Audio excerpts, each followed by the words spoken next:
Sa ibang balita, hinabol at pinaputukan ng mga pulis ang dalawang lalaking target sa bypass operation sa Cavite. Pero bago ang habulan, una na raw namaril ang mga suspect. Nasa frontline ng balitang yan si Mr. Exclusive, Gary De Leon. Sa CCTV video na ito sa General Mariano Alvarez, Cavite, makikita ang itim na SUV na yan na bigla na lang tumigil sa gitna ng kalsada.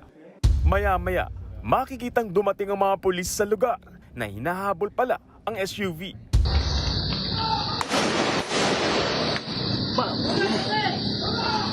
Sa isa pang video, maririnig na ang mga putok ng baril at mga pulis na pinabababa ang mga sakay ng SUV.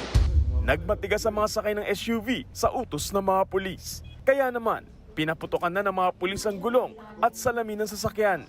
Dito na napilitang sumuko ang isa sa mga sakay nito na gumapang sa gilid ng kalsada. Gayon din ang driver ng SUV. Pero bago ang insidente ng habulan, nagkaroon muna daw ng drive-by bus operation ng mga pulis laban sa mga sospek. Pero nakatunog ang dalawang sospek, kaya ang ginawa nila, sinubukan tumakas. Pero pinagbabaril na ng pulis ang gulong ng kanilang sasakyan hanggang sa huminto na ito sa gitna ng kalsada.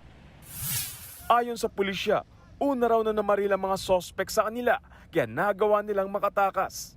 Matapos ang isinagawang drug bypass operation, nagkaroon po ng habulan na umabot sa humigit mula 200 metro mula sa lugar ng bypass operation at dito na nagkaroon ng palitan ng putok.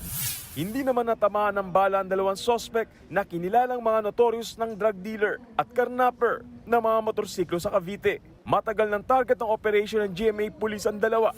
Agad nagsagawa ang mga pulis ng investigasyon sa sasakyan at interrogation sa mga sospek. Na-recover din sa kanila ang dalawang baril at mga sachet ng shabu at marijuana na aabot sa 34,000 pesos ang halaga. Ang mayor ng GMA nakaramdam ng kaunting ginawa sa pagkakaaresto ng dalawang sospek. Masyado nakakatakot ang nangyayari rito sa mga kabataan. Alam niyo naman na ang banta dito sa atin. Hindi lang dito, sa maraming lugar. Lalo dito, pinababantayan ko silang lahat para maging tahimik kasi talagang binabantayan ko rito ang peace and order. Sinampahan na ng kasong paglabag sa anti-illegal drugs at illegal possession of firearms ang mga sospek. Nagbabalita mula sa frontline, Gary De Leon, News 5. Mga kapatid, Julius Babaw po. Para sa komprehensibo at makabuluhang balitaan at talakayan, mag-follow at mag-subscribe na sa social media pages ng News 5.